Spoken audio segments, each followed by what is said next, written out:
Ever wander through an old bookstore? Trail your eyes looking for more. And there it is, all torn and full of lore. Then you belong here. Lift your glasses and let's give a cheer. Huzzah! Welcome to the Secondhand Poet. So, hey everybody, welcome back to Secondhand Poets. We're the better half of the foursome. Definitely. Right? Yes. And so tonight it's the girls' turn, or today, or in the afternoon, Whenever whenever you you watch happen it. to be watching us. So Secondhand Poets, we enjoy going to secondhand bookstores and looking for old books of poetry and finding something that might still be relevant today. So today's book is Summit of Dreams by Garvin Germany. And where did we find this book? Oh, we found this book in the big half-price bookstore in Dallas off of 75. They have a brand new shelf of poetry, old poetry. I had a lot of fun going through it. It was fun. By the way, this is Little Miss. She's Oh, yeah. asleep, not dead. Little Miss and Kay and Mel. Hey. All right. So you want to tell us a little bit, or you want to read the first I'm one? going to start with Patriotic Meanderings. Okay. Because, oh wait, no glasses. I can't read with my glasses on. This is the first poem that I actually turned to in the book and made me want to get it.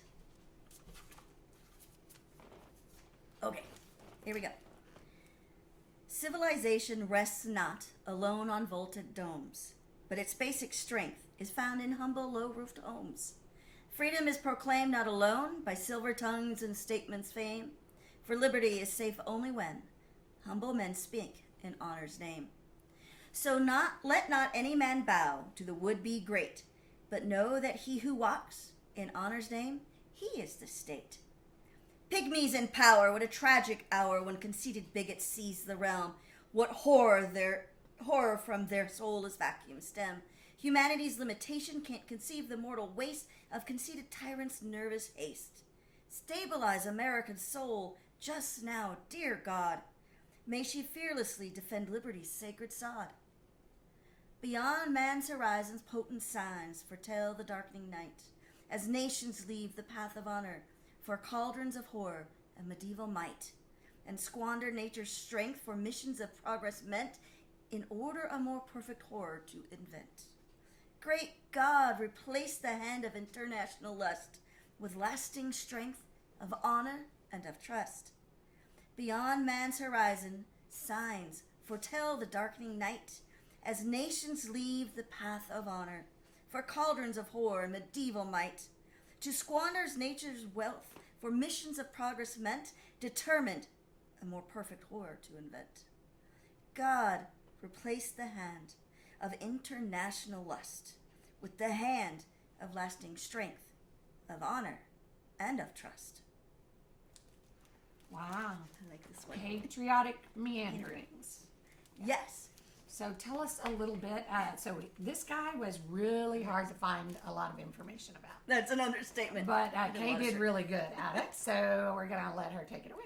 So, in regards to patriotic meanderings, Garvin Germany served in World War I. He earned his law degree, passed the bar exam, and off he went as a soldier. Never practiced law. Never practiced law, but he raised goats and became a mason. But his son actually ended up practicing law as a state Supreme Court judge. Okay. And his son served in World War II. And his father served in the Civil War. And I'm pretty sure his great-grandfather served in the Revolutionary War. Wow. So a lot of the family was built around the military. And when reading this poem, because it's built in so many different types of poetry and writing styles, to me it was kind of like he was out in the trenches, because, World War I, trench warfare. Mm-hmm. And he would write a little bit, and then a couple weeks later he'd write more, and then when he got back and he decided to put this book together and publish it himself in 1965, he just mishmashed it, and we have an entire poem. Yeah, so we were discussing the fact that when you see this book, there's several different poems in there where they have these little asterisks between some of the verses, so they look like sections, or so maybe they were actually that where like he wrote part of it, like, and then maybe another day he wrote something else, so that therefore the meanderings, but he put it all together in one for the book. Speaking of that, my next one, Friendship Thoughts, also has those asterisks. Oh, okay. And when I read this one, I thought of you. Oh, of me? Yeah, I you love did. you. Friendship Thoughts. When friendship's golden harvest is combined in the ripening fields of time, the granaries of the centuries will overflow with emotions most sublime. Age doesn't fuss and frown when things come tumbling down, but seem to know that when darkness dies, the light will come with clearer skies. Age has its compensations for the years now flown, and the things we hoped for and never known. For age seems to live above life's grimy sod, as it looks to the hills and an ever-loving God. I found a gem at daybreak that with luster was aglow. In the glare of noonday, still I found it so. As at daybreak, so at evening tide, its luster still did abide. In life's flowing morning, a friendship sparkled with a mellow hue, and in life's turbulent noonday, that friendship proved true blue. And when life's evening was dimming in the west, that friendship was a treasure. I know it was heaven blessed. It is nice to know we are not forgotten, though memory's road be long and its bridges rotten. Nice, very nice. I like that. Yeah. It shows it throughout his life. He made friends from childhood and all the way through. And like with us, we've been friends for a long time. A long time. And Second childhood. Yeah, a lot of things have changed and grown. But I know that I can count on you and you'll always be there. And we create memories that make it easier, when we're thinking back and we're going through struggles or whatnot, we can have those good memories to fall back on. Now don't make me start crying. I'm sorry. I sprung this one on her. I didn't tell her why I read this one. Yeah, she didn't tell me that. So, he was a man who really cared a lot. I mean, about his friends and his family. He was very, you can tell through this very short book. I think there's 32 pages. 32 pages. So that there was a lot of faith and He was a very spiritual man. very spiritual. And he was raised very spiritual. Yeah. And it was all about family. He came from 8 siblings. You're the tall one. He came from 8 siblings. He was one of 8. He had 5 half siblings and 3 full siblings. But they were all raised by his mother, the other 5 stepmother. And he only had 1 kid. Catholic? Methodist? What was Methodist. it? Methodist. He was Methodist. Family. And they came from Ireland, so Okay. Yeah. somehow he managed to be Methodist. Yeah, that's. But they came over in the mid-1700s and settled in Georgia. And his great-grandfather had 20 children. His dad was actually born when his grandfather was in his 50s.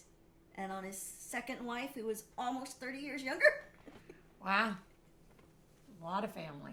No wonder he Lot of wrote so family. much about family. Yes, and you're going to bring up one because he was family was important. And including the wives, they had a very strong role, especially in raising the children. So, according to the book jacket, he was married, and I think you probably found that, to a woman named Vera, and they ran a ranching farm and some goats and all that after the war. But so he was very much in love with her, I think. Yes. And I imagine that this poem was written by him for her. I think so too. It's called Evening and You.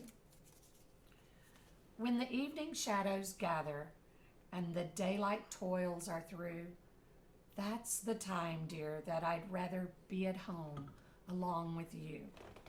It's fine to tug and battle day by day for something new, but life's toils would empty rattle without evening, dear, and you.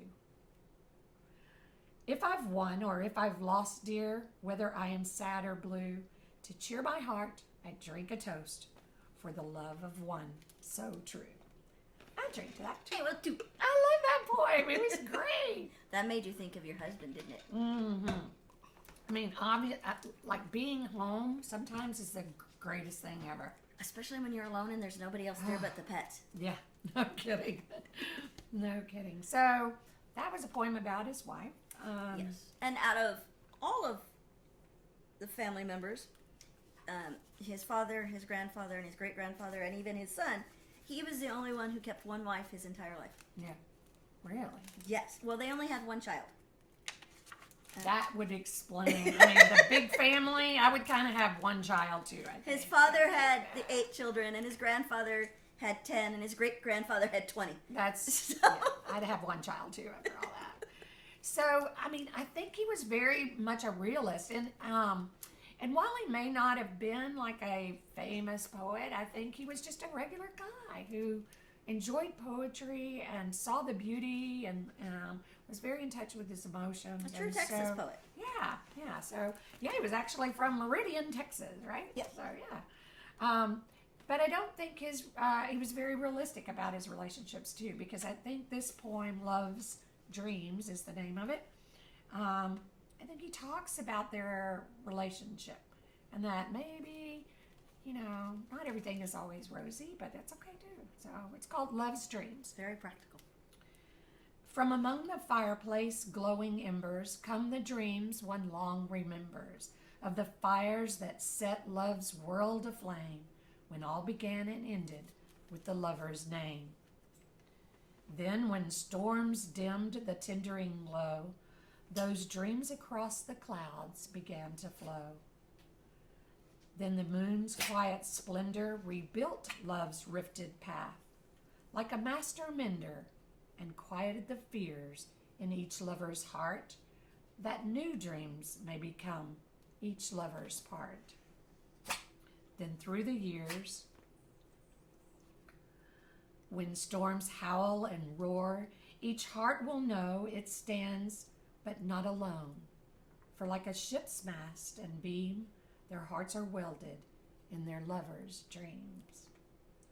So, wow, I love that. I mean, we're pirates, so I like the ship part of it, obviously. But I just love that he's talking about, we're so madly in love, and then we have all these things we want to do, and then life gets in, and we might have a struggle. His imagery is really good. Yeah. I love his imagery and his use of words. It's words that we don't normally use day by day. Yeah. That maybe he did back then as an educated man. And this was a hard poem for me to read because I like, the rhythm changes a lot. Yeah. So it read quietly much better. Forgive me for that. In your head, it worked much better. Yeah, in my head, it works out so much better. Anyway, so what else do we know about old Garvin Germany? Oh, well, we know a lot. Well, I know a lot. Oh, I know. I know what happened. So this was about his love of his wife, and so then love brings babies, right? We talked about the one baby. There is that. Yeah. So how about first time mother? We like that one. That one's fun. So this one shows a lot about his humor. So a lot of And this you is and I very can't serious. figure out if it's written to his mother or to his daughter-in-law, but we're pretty sure it's not about his wife. No, yeah. I don't know. It could have been, yeah. It was just his humor, and I think it would fit for any day or time mom, first-time mom, to a first-time mother. Relax, my dear, your little elf is just an amateur himself. So if your hands so newly filled with tasks that seem somewhat less than skilled, relax, I say. I'm just a pinkling, and I do not have the slightest inkling that you are new to baby lore. I've never had a mom before. Makes me laugh every time. I wonder how many babies actually think that. So, we just had a new great-grandbaby and a new number is that grandbaby. now? So, yeah. But, How many grandbabies do you have now? I don't know, 7, 9. Grandbabies? 7 grandbabies and 1 great-grandbaby. That's 8. That's 8, yeah. Somewhere between 7 and 9. Yeah, somewhere. I don't know. They just keep coming, and I'm happy about that. That's a good thing. So let's talk about his maybe some daily life stuff. So Okay. so take that Garvin. Yeah, Garvin. He settled. Going back. So great granddad came over in the 1700s from Ireland and ended up in Georgia. And he married and had approximately 10, 12 kids. And then his wife died. And then he and a group of people decided to go west. And there's a book of that called Trails to Oklahoma. And it follows the Whiteheads and the Germanys and the family over. And on that, he married his second wife within 2 years of his first wife passing and had a bunch of more kids. And they ended up settling, instead of making it all the way to Oklahoma or to California, which is where it actually ended, they settled in Texas. Down in Bosque County is the main area they settled in. Meridian. And they planted and they made farms and they started growing their families, and most of them are still in the Texas area. Okay. The Germanys, it's a really large surname, and it always amuses me that Germany is a surname from Ireland. Yeah. And the best I can figure out, the surname came because during the Huguenots, a bunch of Germans immigrated into Ireland, and they couldn't pronounce their last names, so a lot of them just took the last name Germany. Well, okay. So that's kind of how that worked. All right. You got me. I'll go with that. So Garvin was, as far as we can tell, because you can't find him anywhere. I mean, he's in the census. He's in the census Garvin Germany. He's in the census Garwin Germany. The marriages are there. The birth of their son, who became the judge, is there. But even as a mason, as a farmer, rancher, these things are big in Texas. Mm-hmm. And these are groups that would have large records. You can't find much about him. Not in newspapers. He's a mystery man. There is more about his wife, Vera. But Vera lived almost 30 years longer than he did. So she didn't die until the 90s. Well, obviously his poetry is living longer, bringing him to life, I guess is what I mean. Right, and he cool. he self-published with a group out of San Antonio called Naylor. Self-publishing is way different back in the 1960s because this was published in 1965, between when my husband was born and when I was born. And that's how you get a hardback book out of it. It's signed by him. Every one that he published, he actually went in and signed. And he wanted to take his musings and get them written down and put in, as far as we can tell. And so we have this great book. And he's just a true old Texan, as to be honest. And in speaking of that, he had a lot of fun, like we just read the poem about the kids. He also understood, because this was written near the end of his life. This book was published in 1965 and he died in 1969, 4 years later. So it was near the end of his life. And he was born in 1896. So he saw the change of the century, and he saw World War I, and he saw World War II, and he saw what was coming up in the Asian and the Pacific area with everything that was happening over there. Yeah. So he aged through this time. And I need to find the page. Hold on. There it is. And so he speaks about age, and we'll talk about it later, but age is a thing that's come up a lot in my life lately as I pass the 50 mark. Oh, to be 50. Okay, age. Now that you know that the years are not sleeping, but past you they are creeping, and their speedometer is no snail, there is no need to growl and grumble as the birthdays past you tumble, so don't sit and wail. Your silver strands will keep increasing, and your birthdays will not be ceasing, for a time at least without fail. The years have got you, so grin and bear it, but don't go panicking and fear it. Meet age head on, and do not quail. Age is not altogether bad. Look at the fun you've had, so perk up and don't get pale. If it's silver, in pride and grandeur wear it. Don't in disgust rave and tear it, and start a temper gale. If others at your silver locks cast sneers, pity their colorless, untried years, and let them rant and rail. I like that. Yeah. I have grays coming in, and I'm loving them. I know. I keep trying to cover up. And that's how we do. We just need to stop ranting and railing about it.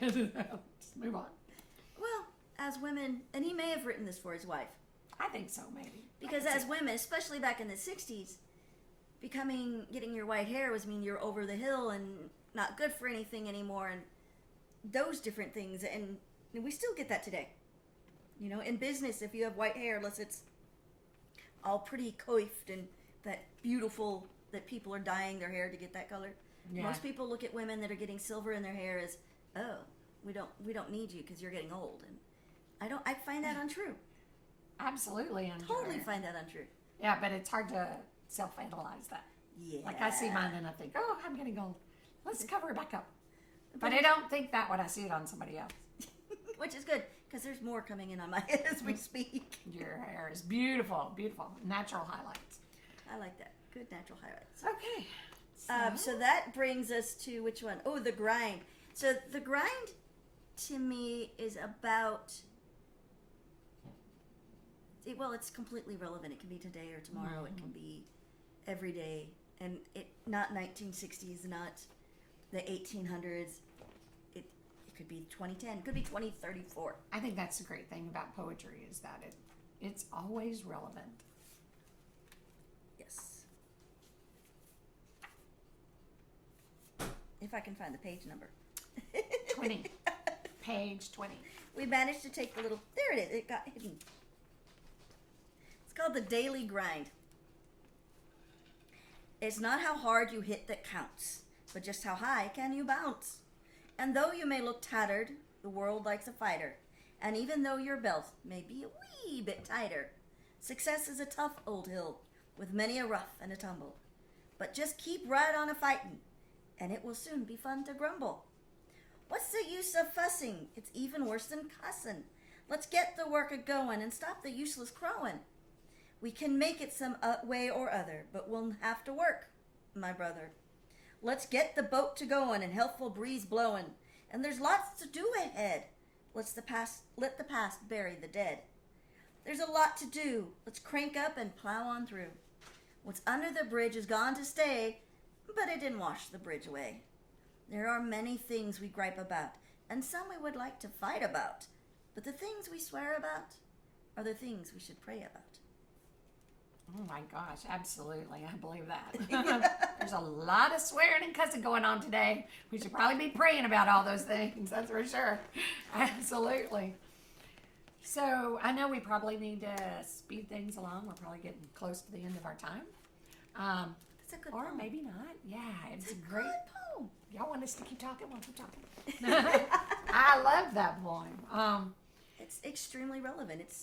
And you just know, if you stop and think, like what you were saying, that this was something he did such a short time before his death. So it's like he was leaving some of his thoughts maybe to his family and his friends. There's poems in here that talk about the love he has for his mom and his dad and how much he admired their relationship. And he has poems in here about his grandchildren and... The very last 5 pages are all about people, starting with his son. He only had one child. He didn't follow the family tradition. And there is a poem in there about Edward Gardner, which most people know as Ed Gardner. He did a radio show back in the 60s, well, the 50s and 60s. It was really, really famous. And from what I can tell, he most likely served with him in World War I. Oh, that's interesting. Yeah, it took me a while to find that one. Man, I was you are taken like on a there. major sleuth. But the last 5 poems were really him making sure that the people he loved, whether they were still here or not, knew how he felt about them and how important they were to him in his life, which is awesome. Yeah. We should always tell people how we care about them. Especially today. Yeah. I mean, life is so short and people are so mobile and they live so far away. So, Still love you. yeah, I love you too. Yeah. I think you are closing it up. Okay. And one thing we have to remember is that he was a very, very spiritual person. And so God came into his thoughts a lot. And this is one of the poems that he wrote right from a prayer. Mm-hmm. Yeah, It's a great way to end it. You'll all be very familiar with this. I'm sure we all said this as a child, but I was Or heard it. Yeah, or heard it. I was very touched by this in the way that I think it is something that we all need to get back to, is just the faith of a child, the faith and love of a child. Regardless of who you believe in, faith is a good thing. Yeah. So it's called Now I Lay Me. Now I lay me down to sleep. I prayed at mother's knee. I asked thee, Lord, my soul to keep. In simple faith, I trusted thee. If I should die before I wake, with childish joy my prayers I said, I asked thee, Lord, my soul to take, and angels watched my trundle bed. Nothing low or mean was there as I lisped my bedtime prayer. There was no reason for cause to fear, for my mother and her Lord were there. When I trembled in war's black hell, within my soul all was well. For if I laid me down on sea or land, I'd be tucked in by God's own hand. When I have stood between the bad and the pure, oft times I've faltered and was not sure. In faith, I've gone back to my mother's knee and felt her Lord's hand guiding me. And now, when men's souls are dark within, blighted by greed and clouded by sin, help them go back to a mother's knee and know that they too can be guided by thee. Wow. Oh, that's not relevant. That just gives me, shivers. You know, Yeah. I mean, I think our parents, we all try to do the best we can, and without whatever your faith is, without your parents' upbringing, without your family, without the love around you, and we get so caught up in everything that's going on in the world that we forget the simplest thing, which is just, you know, the love of family and faith and I agree. being a good person. I think he was a really good person. This was a lot of fun. I want to sit down and have a beer with him. Yeah, I know. He was Or a just- glass of wine. I'm not That's sure right. what the I Texan don't know if you can drinks. see, but here's a picture of him. Garvin Germany, Summit of Dreams, his meanderings and thoughts through his life, and a book of poetry about love and family and faith that I think you'll all enjoy. So we really thank you very much for listening to Kay and me, Mel, and the better half of the Secondhand Poets. Yes. And we hope you'll come back for the next edition, and that'll be the guys. And Little Miss says good night. And Yes. good night from us. So we want you to be kind, Be safe be sane, and and be be poetic.